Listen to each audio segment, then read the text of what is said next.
Marcos resign! Marcos resign! Marcos resign! Marcos resign! Marcos resign! Marcos resign! Marcos resign! Yan. Ate, ayan ano, ate talagang parang ano, abot-abot Parang lampas-lampasan. Ha? Parang lampas-lampasan doon sa malaking puno ng kamatis, ano? Ano? Ang lakas ng boses natin. Sige po na, pindot na. Okay. So, yun.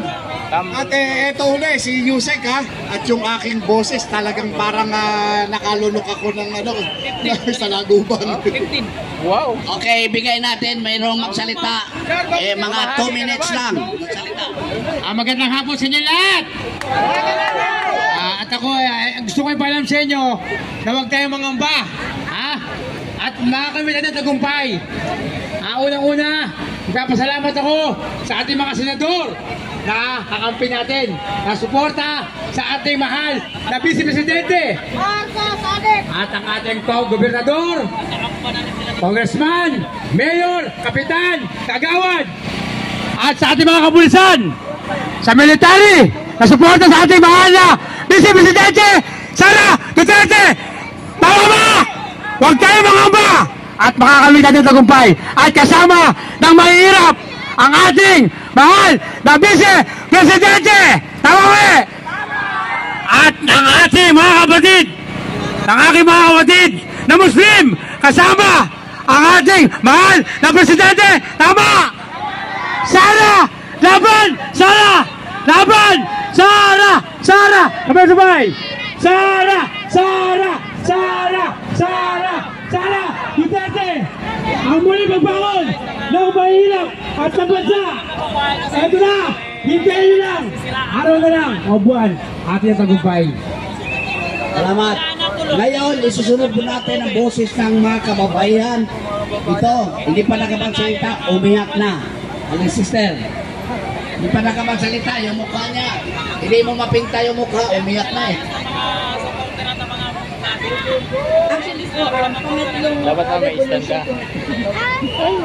pero kasi alam ko naman na maraming may gusto magpunta dito pero nasa trabaho dahil mahirap ang buhay. Pero alam ko po nagdarasal sila para sa lahat, sa ating lahat, sa bansa natin. Kasi po ako po, actually, patagal na po, biktima po ako ng mga government agencies magmula pa po ng Duterte administration. Pero tinutulungan naman po ako ng PCC. Pero po, umabot na po hanggang ngayon po yung kaso ko. It's about a bank, against a bank. Anyway, dito po yun. Marami po kasi ng mga biktima ng mga bangko, maraming mga na hindi na ilalabas dahil po para pong bait lamang po ang pinapalabas ng mga like 888 Complaint Center, BSP, PAW, lahat po yan. Pag sinabi ng bangko, lilituhin na kayo hanggang sa akala nila malilito kayo. So, hindi nyo na alam kung anong kinakomplain nyo. Pero ito po sasabihin ko sa inyo, si Sara Duterte po, sa ng VP natin, nagbigay po siya ng inspirasyon sa akin. Sabi ko nga, tingnan nyo VP na ginagago pa. So, ako pala okay lang kasi ordinaryong mamamayan lang ako na siya ginagago siya. Tapos, pero po, nagising ako kanina po. Sabi ko, teka lang, VP nga, siya pa siya ginagago. So, ganito nangyari po, nagparang deja vu po kasi po, si Jinggoy Estrada po, Senator Jinggoy Estrada, tinanong po niya isang general, I think tinatalaga pa lamang ng general, tinanong niya, ikaw ba, sino ba ang didepensahan mo? Di ba ang konstitusyon? Sabi po nung general na tinatalaga pa lamang po tinatalaga pa lamang. Siyempre po konstitusyon.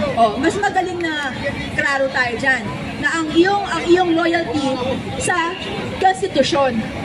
Kung ako lang po ay nandoon, sabi ko wala po kasi tayo pong lahat matatalinong tao. Wala tayong lugar para magsalita. Gusto ko nga po ganun, bakit wala tayong parang forum, ganun, para, para wala wala po. Wala pong venue. Ngayon po ganito po, pasensya na po medyo mahaba kwentuhan, pero ano ba, ang nangyari po is like this, para po deja vu, ganun din po kasi yung tinanong ni Marcos, yung President Marcos kay Blair. Sigurado ba tayo ng ating mga militar at kapulisan ay nasa ating sa ating nanay. Ang tanong ko po sa inyo, ang tanong ko po sa mga militar, sa lahat ng mga nasa pwesto, lahat po ng makapangyarihan dyan, nilagay po kayo dyan para pagsilbihan po itong mga taong nandito. Hindi para pagsilbihan ang pangalang Marcos at lahat ng mayayamang nakaupo ngayon. Kami po ang mga nagpaupo sa mga tao na yan. Lahat po yan. Alam nyo, bawat isa sa inyo, makapangyarihan. Huwag kayong maniniwala na kaya nila tayong diktahan. Magdasal natin, darating din ang katotohanan at saka hustisya.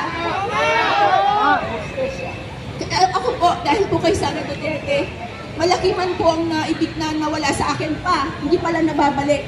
Imagine ko po, BSP po kinakampihan ng bangko laban sa mga tao, Pilipino, at kinakampihan din po yan ng PAO. Marami po akong papeles. Kung po ako, in-offer ko nga po yan kay Bibi Sara.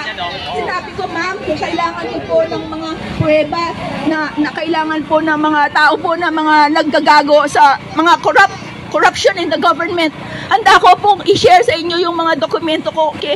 Aralin nyo muna po. Pero ito sasabihin ko sa inyo, sa inyong mga ginagago dyan, okay na po na magsalita kayo, maghingi kayo ng tulong sa ito po, venue po ito. Tayong lahat dito naniniwala tayo na mahal natin ang bansa. Mahal po natin ang bansa, at saka mahal po natin ang sarili natin. Kung ginagago tayong ganyan, tapos nakatumulong tayo, ay naman po, sayang naman po yung buhay natin. Ano po, mayaman po ang bansa natin. Tama po si VP Sara.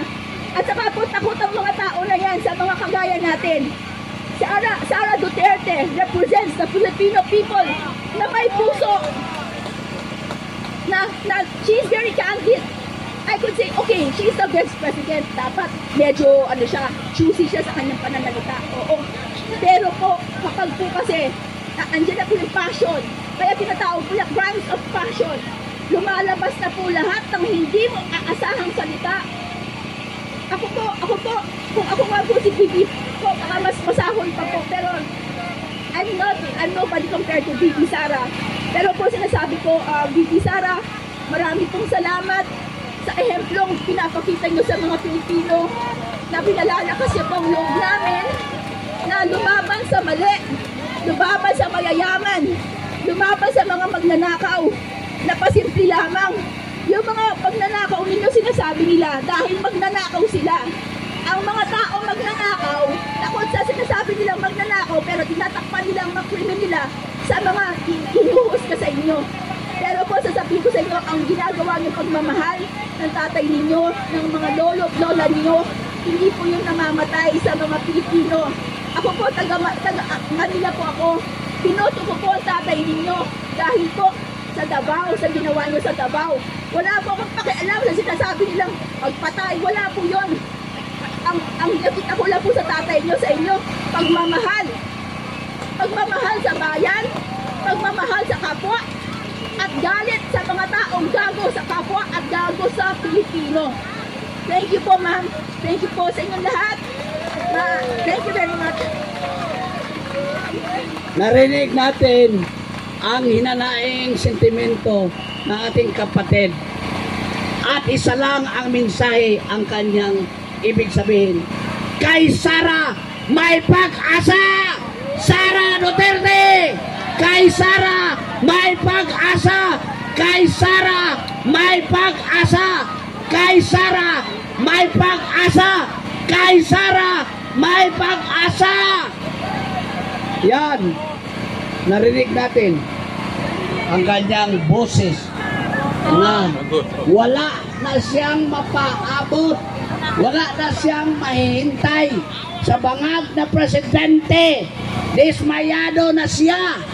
Kaya nga ang kanyang inasahan, si Sara lang na ang kanyang mga hinanaing ay matutupad at makaroon ng katuparan. Kay Sara, kay Sara!